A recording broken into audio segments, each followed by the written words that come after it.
doente. Não serve não, Thomas. Operar uma escavadeira não é o mesmo que supervisionar as equipes. Se eu levar mais picadas de mosquito, posso pegar malária. Devemos ser mais solidários com os homens que trabalham duro, Angela? Catherine perguntou. Com uma expressão distante, Angela não tirou os olhos do prato.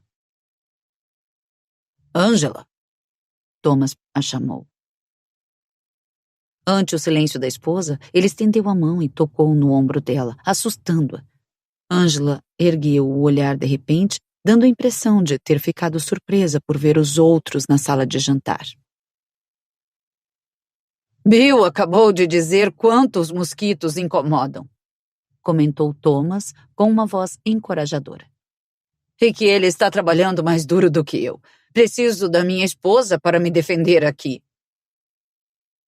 Angela tentou sorrir, mas acabou simplesmente acenando com a cabeça para Thomas. De qualquer forma, se você levar mais picadas, terá de se preocupar menos com a malária e mais com a necessidade de uma transfusão de sangue. Parece que o Drácula o pegou. Catherine brincou, apontando para o pescoço do marido. Bill tocou o pescoço. Tive uma reação alérgica ao repelente, ele revelou.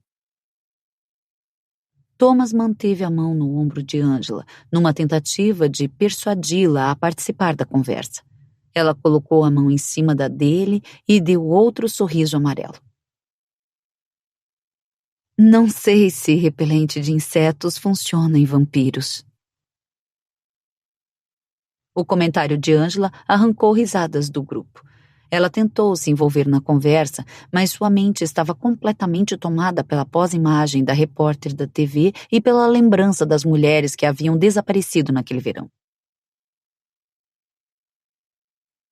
Chicago, agosto de 1979. Os convidados já tinham ido embora. Naquele momento, Angela apertava a parte de cima do saco de lixo e a amarrava. Junto à pia, lavando a louça, seu marido enxugou a testa com um antebraço. Para Angela, entreter-se era uma novidade e algo ao qual ela ainda estava se adaptando. Antes de conhecer Thomas, ela jamais apreciara a experiência de amigos íntimos ou de quaisquer amigos. Angela passara a vida à margem das normas sociais. As lembranças vívidas da sua infância a recordavam do motivo pelo qual as amizades tradicionais eram impossíveis.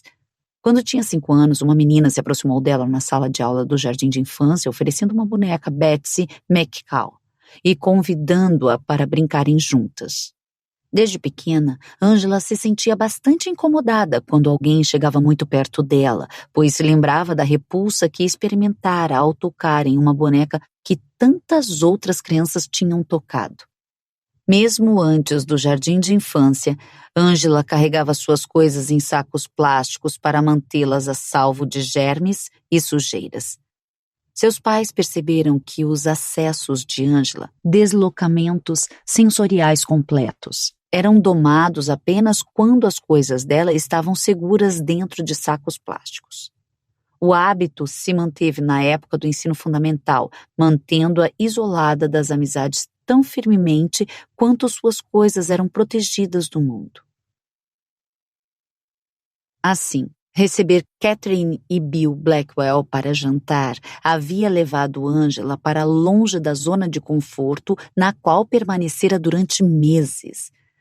Mas era uma coisa boa. Estava deixando sua vida mais normal. Tinha de agradecer a Thomas pela sua transformação. Angela teria sempre consciência dos olhares enviesados que recebia da maior parte do mundo, mas se consolava com a aceitação de Thomas, apesar das suas muitas idiosincrasias. Com o casamento, um novo mundo se abriu. Catherine foi a primeira pessoa a quem chamou de amiga.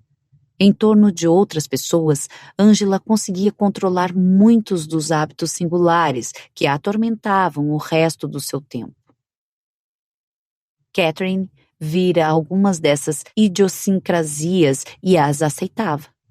Como, por exemplo, a aversão ao contato físico de qualquer outra pessoa além de Thomas, a aflição que sentia com ruídos altos e o modo como ficava paralisada por algo em que a sua mente não conseguia deixar de pensar, como foi o caso naquela noite, quando ouviu a repórter informando que outra mulher tinha desaparecido.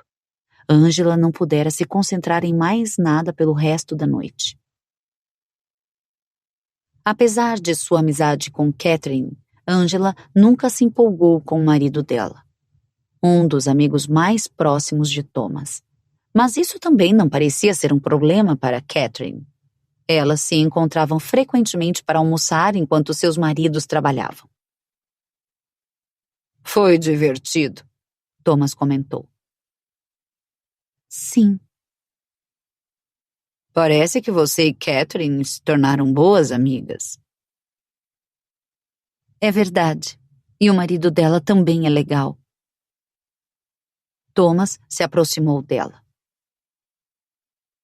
O marido de Catherine tem nome, sabia? Angela desviou o olhar para observar os pés. Sei que esta noite foi difícil para você, mas se saiu muito bem. Também sei que a Catherine lhe dá certo nível de conforto, mas você não pode conversar só com ela e comigo. Precisa conversar com todas as pessoas que estão na casa, querida. É uma questão de educação. Angela assentiu. E você tem de chamar as pessoas pelos seus nomes. Bill. Certo? O nome do marido de Catherine é Bill. Eu sei, Angela respondeu. Ele apenas... Não estou acostumada com ele, só isso. Ele é meu sócio e também um bom amigo, portanto, nós vamos vê-lo muito. Vou cuidar disso. Thomas voltou a beijar a testa da mulher, como fez no momento em que ela assistia a repórter informando a respeito do último desaparecimento. Em seguida, voltou a lavar a louça. Vou jogar o lixo lá fora. Angela ergueu o saco de plástico já amarrado. Ela saiu pela porta da cozinha e chegou ao quintal. Atravessou o pequeno terreno gramado e reparou que a porta de serviço da garagem se achava aberta. Estava escuro e uma luz escapava do interior da garagem pela fresta da porta, formando um trapézio na grama do lado de fora. Angela lembrou que, enquanto Thomas grelhava o frango, o marido de Catherine, Bill, como Thomas acabara de lembrá-la, entrou e saiu diversas vezes da garagem. Foi outra parte da noite que a deixou desconfortável, pois sabia que o lugar estava uma confusão de tranqueiras e velharias.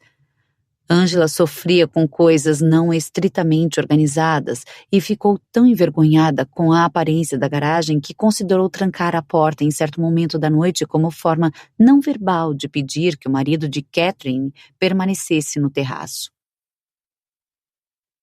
Naquele momento, Angela fechou a porta de serviço da garagem e passou pela cerca de arame para entrar no beco escuro.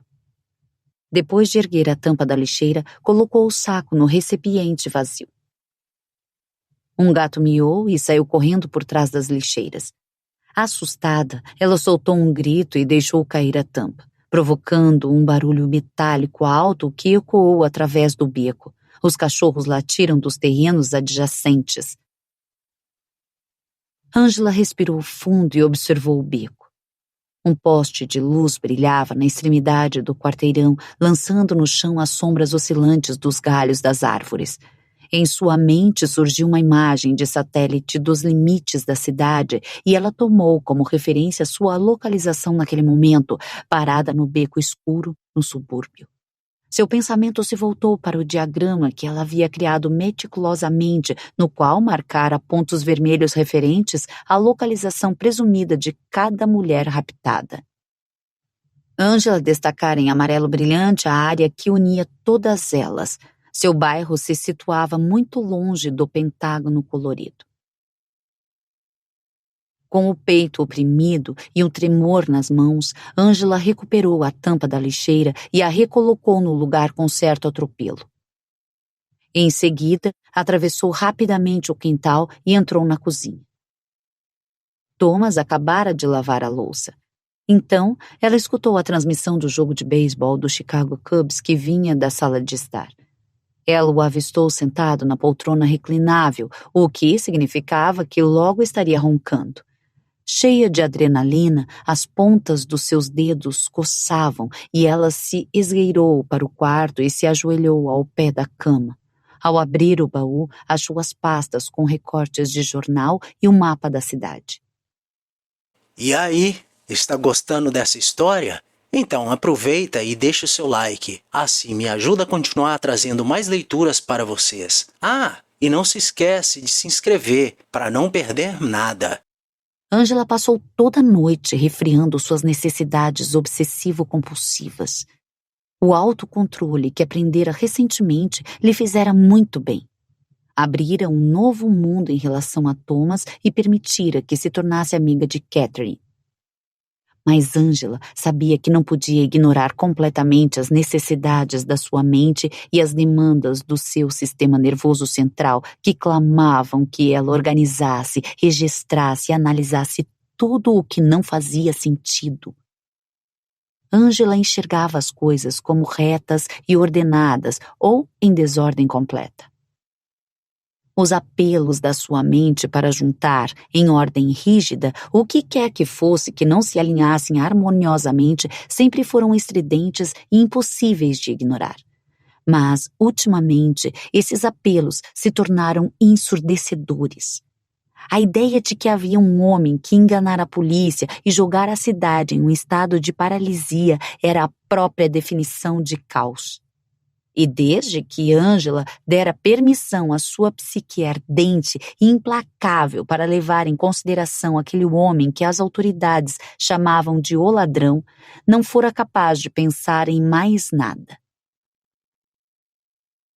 Ela colocou a pilha de artigos de jornal sobre a mesinha do quarto, acendeu a luz e os espalhou diante de si. E leu-os pela 100ª vez, determinada a descobrir o que todos tinham deixado escapar. Chicago, agosto de 1979. À mesa da cozinha, Angela passou a manhã seguinte cercada pelos recortes de jornal da semana anterior sobre o ladrão. Ela lera os artigos até tarde da noite enquanto Thomas dormia na poltrona reclinável da sala. Naquele momento, ele tinha saído para o trabalho e Angela estava de volta à leitura, tanto do Tribune como do Sun Times. Com uma tesoura, ela cortou com cuidado cada artigo de seu interesse. Até conseguiu um New York Times que incluía um breve artigo a respeito dos acontecimentos em Chicago e que traçava paralelos com os assassinatos cometidos pelo filho de Sam 3 anos antes. Angela leu e releu os artigos, concentrando-se nas 5 mulheres desaparecidas e catalogando tudo o que fora relatado acerca de cada vítima. Coletou fotos e criou biografias por sua própria conta. Sabia tanto sobre cada mulher que se sentia conectada a elas. Angela se esforçou para esconder de Thomas a dimensão completa da sua aflição.